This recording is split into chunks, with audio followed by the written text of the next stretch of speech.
Thank you. Welcome. Safety glasses. First thing I like to do is get out my ID because I was blessed or cursed with this 17-year-old face, so I just want to prove that I'm of age to be here today. My name is Jonathan Tyler Stahlmann. People call me Jack. And my birth date is 04/07/1980. So just so we know, as general guidelines here, 16 to drive, 21 to drink, and 31 to be able to be a speaker at your fine organization. So thank you very much for that. I do this bit occasionally. Recently I did it, and I'm like, wow, you have a Velcro wallet, you idiot. That's why they think you're 17. Well, being an actor, producer, waiter, I've learned a lot of valuable lessons along the way. And what's interesting is I just feel like all of those lessons translate to any walk of life. I'm submitting myself for these parts that I wasn't even right for. See, in Los Angeles they have breakdowns where they tell you kind of what the parts are, what's available, and you submit as you feel like you would fit. And so I'd see something that said, leading man, age 25 to 30, think young Brad Pitt, think young George Clooney.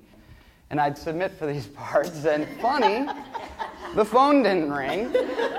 And I asked casting directors, I asked agents, but most importantly, I asked all my friends how they saw me, what they saw me doing, and I figured out that I wasn't that handsome leading man. I was cute, not hot, quirky sort of sidekick to hot leading man, boy next door type. I am Topher Grace. This is what I am. I'm never going to be Tad Hamilton. I'm going to be that underdog, sort of quirky, sort of funny character. So why is this important to you? Well, we all sort of overestimate our own abilities here. 70% of high schoolers said they had above average leadership skills, while 2% said they had below average. Now, I'm not a math genius, but that defies the law of averages. 94% of college professors say they do above average work. Isn't that remarkable? So it's only the 6% that are doing below average. And finally, people even state that they're more likely than their peers to provide accurate self-assessments. So this is a little bit depressing, isn't it? But I don't mean for it to be, because this could be a great moment for you to realize, like I did, oh my gosh, I'm not George Clooney. And so once you figure out how other people view you, well, then we can really make those adjustments in things that we didn't even know we were doing. What I do is I come in and tell you some funny stories about Hollywood, and we all have a good time, and at the end of it, you're like, oh, wait a minute, I just learned something? That's annoying.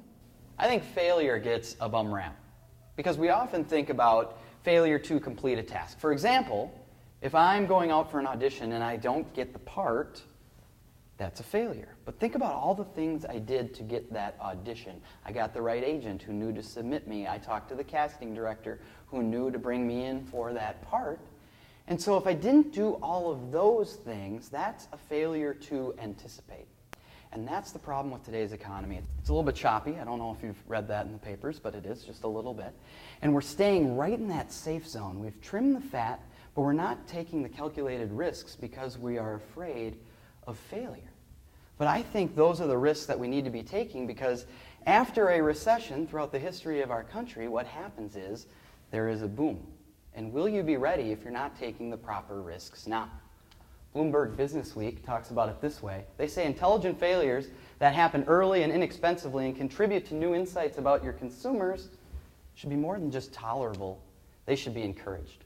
Robert De Niro was once asked if he ever got nervous during an audition, and his answer was, why should I get nervous? I probably won't get the part.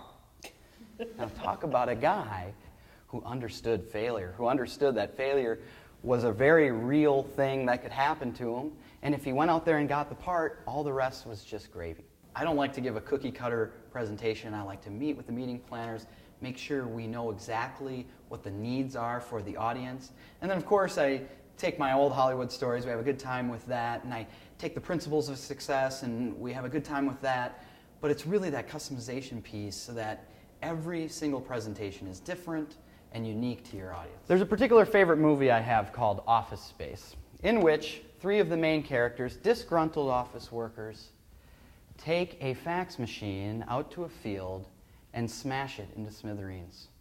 And the looks on their faces of such utter joy and stress relief, I just thought to myself, you know, that'd be a fun thing to do. So I talked to your management, about the third floor copier. I understand that that's the one that has been giving you the problem, and I couldn't afford it.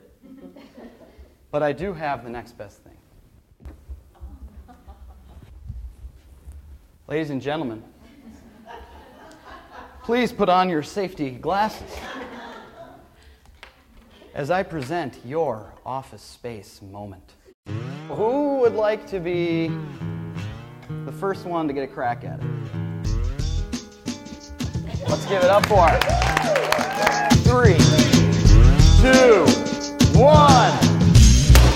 Yeah! Chickity, check out the chick with the chassis and the chimney hair. Over there with the groovy green shoes. She's the kind of sugar I like to have with my coffee. Hey baby, how Nice! So just pour in some Nice!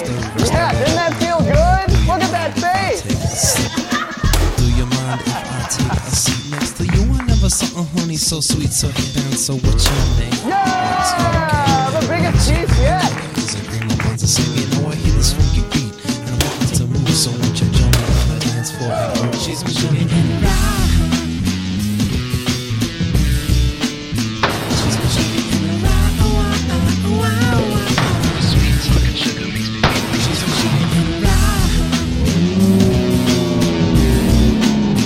She's my sugar and ride. Sweet talking sugar makes me feel like it's all. Thank you all. Hopefully this was it fun? Okay, go. Which is a girl so sweet, someone who's fine and mine and wet. Oh shit, we met in a place like this. Thanks for coming. The flavor is strong. Thank you. You guys are good sports. Which I need. She is my new fun groovy girlie and I check please and going out in the world to be big. So sweet girl, she's raw. Yeah, she's raw. Rickety raw, she's raw.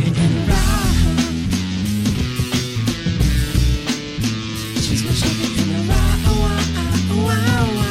A sweet talking sugar makes me feel like she's my sugar in the ride. She's my sugar in the ride. A sweet talking sugar makes me feel like it's all. Break it down. Yeah.